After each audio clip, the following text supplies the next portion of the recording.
Oi gente, voltei pra gente continuar conversando sobre a tetralogia da Helena Ferrante. Esse aqui é o primeiro volume da Amiga Genial, já tem vídeo dele aqui. E agora a gente vai falar do terceiro livro, que é a história de quem foge e de quem fica. Bora lá?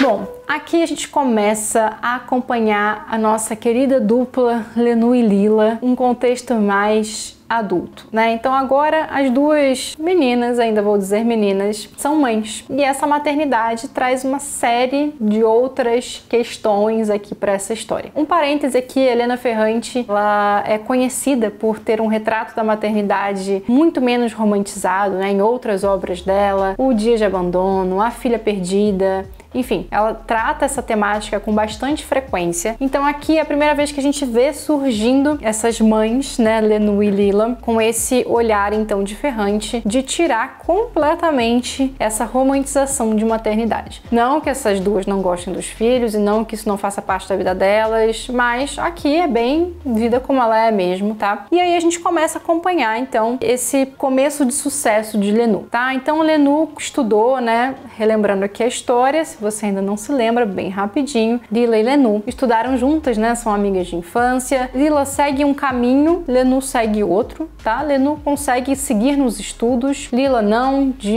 são de um bairro de Nápoles extremamente pobre, e aí tem várias questões em torno disso. A grande questão é que essas duas pessoas que são amigas, e aqui quando eu digo amigas, tá? Eu acho que eu tenho falado pouco da amizade dessas duas, que na verdade é o grande elo desse livro, porque ele fala de tantas coisas que também não dá pra gente falar de tudo. Mas é uma amizade que às vezes se esquece, né? Às vezes você fica 5 anos sem elas se falarem, às vezes fica aquela coisa meio esquisitona, às vezes são encontros meio por terceiros. Não é uma amizade plena, né? De duas amigas que estão sempre juntas, longe disso. Mas sim, eu acho que são duas pessoas que estão muito presentes, ou pelo menos, né, na voz de Lenu, que é a nossa narradora. Lila está sempre muito presente, mesmo que não fisicamente na vida dela. Bom, fato é que essas duas mulheres, então, agora mães, Lila, mãe de Rino, a gente já sabe disso lá desde o primeirozinho, do comecinho, e Lenu também agora se tornando mãe, ela começa, né, a entender o que é isso. E assim, gente, a Lenu, ela tá vivendo um conflito ali, que é um conflito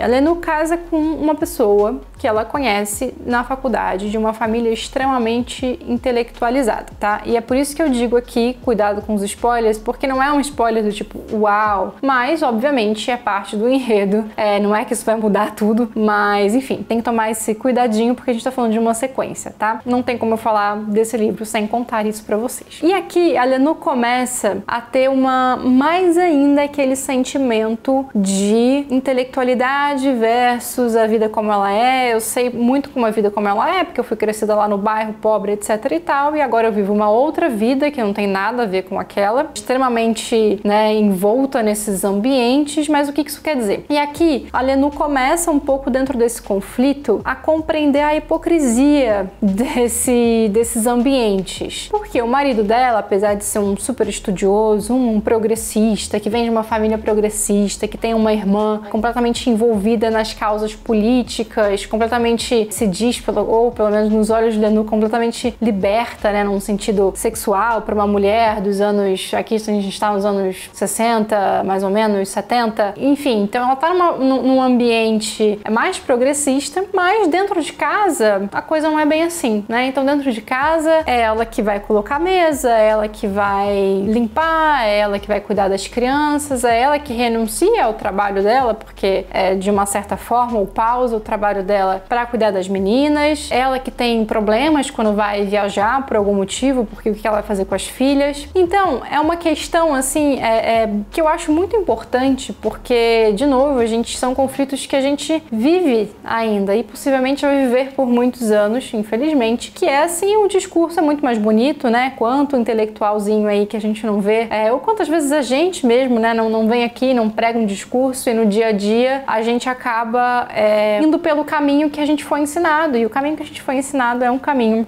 de uma sociedade machista. Então esse conflito, apesar de não ter esse contorno exato do que eu tô falando pra vocês, ele tem sim exatamente esse dia a dia ali nessa casa, dentro dessa família, que pra mim traz bastante esse aspecto, tá? Da maternidade. Por outro lado, a gente tem Lila, que fez um grande rompimento, né? E ela cria o menino ali, o filho dela, né? O Rino, de uma forma muito diferente pra época, né? De uma forma mais solitária. Não sei se diferente, mas enfim, não tradicional, né? Não dentro de uma casinha, de um casamento, etc. E ela, a princípio, consegue dar uma atenção plena pra esse menino, consegue ensiná-lo a estudar, consegue ensiná-lo a um monte de coisas, mas quando a vida dá um revés, né? Que é isso que acontece com Lila, ou que ela mesma dá o revés na vida dela, ela não consegue dar atenção pro filho porque ela começa a trabalhar. E aí a criança também começa a se envolver em outros ambientes. E aí é isso que, esse é um pouco da questão aí da maternidade dessas duas mulheres. Bom, um outro aspecto que eu gosto bastante aqui desse livro, ele é bem intenso também, um livro bem, né, pra gente ler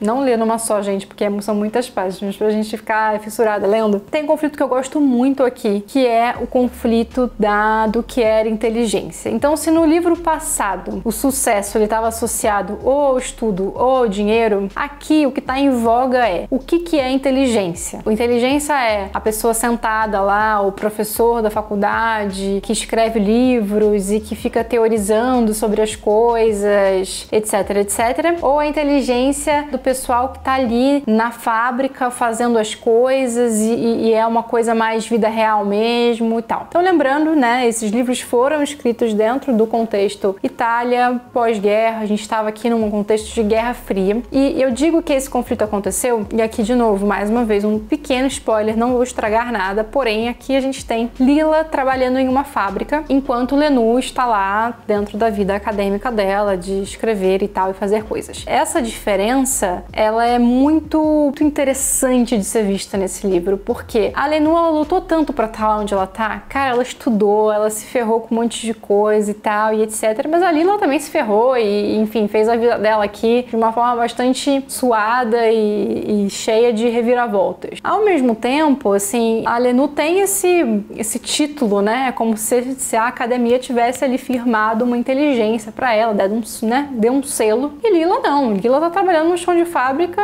assim como qualquer outra pessoa trabalharia. E aí essa questão, ela é interessante porque ela tira um pouco a Lenú da zona de conforto ali dela. Porque de repente a Lila mais uma vez volta a ser o centro da questão e ela começa a trazer um pouco desse movimento político que tá, né, no entorno para dentro da vida dela, ou na verdade compartilhando as experiências que ela tem ali dentro da fábrica, de uma forma um pouco mais contextualizada com tudo que tá acontecendo, e é ela que tem as informações, é ela que tá vivendo aquilo ali no dia a dia, é ela que consegue colocar aquilo nas melhores palavras, e não a Lenú que não vive aquilo. Então começa a se perceber e a se dar mais voz, a se dar mais importância para essa voz, que é a voz do trabalhador, né? Então, lembrando aqui, contexto de socialismo versus comunismo versus direita, né? E aí o trabalhador, ele ganha um centro de importância. Então, Lila volta a ser um centro de importância muito grande aqui nesse livro. E aí coloca um pouco em discussão o que é essa inteligência, né? Uma inteligência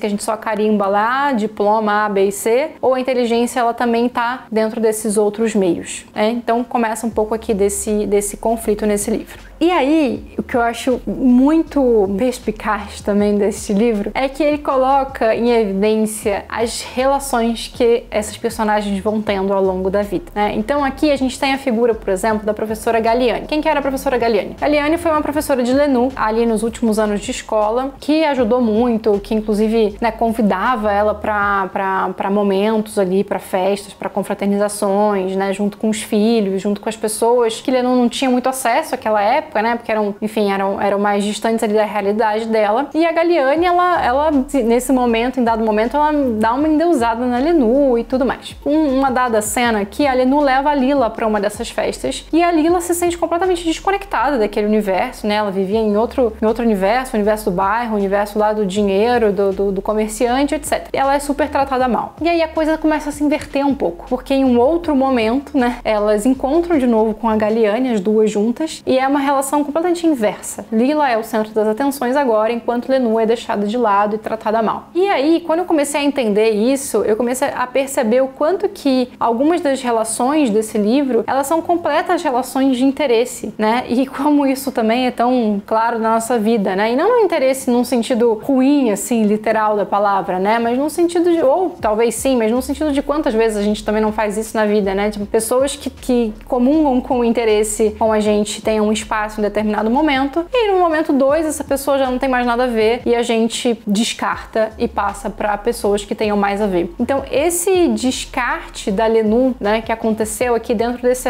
não é uma coisa que permeia o livro todo, não, mas é uma coisa que ficou bastante na minha cabeça. Ele foi muito evidente, assim, para mim, essa falta de cuidado, assim, como também é como se a gente desconsiderasse as pessoas e as pessoas fossem só aquilo que elas expressam e se adequam em um determinado momento, assim, sabe? Então eu fiquei bastante tocada, assim, por essa parte. Foi uma coisa que me chamou a atenção. Bom, e por fim, gente, é completamente infinito. Eu poderia ficar dizendo por muitas horas sobre esse livro, mas os dois aspectos que continuam aqui sendo muito marcantes no livro, né, que eu acho que pra mim talvez seja um grande cerne. O primeiro é essa busca, né, de Lenore por ela mesma, esse não pertencimento dela em lugar nenhum, né, nem no bairro, nem nos lugares intelectuais. Agora os lugares intelectuais querem saber do bairro, mas ela tá no meio do caminho, ela tá num limbo, essa coisa que ela não consegue se entender muito ainda onde que ela tá de verdade. E essa busca também, né, dá contorno a esse livro.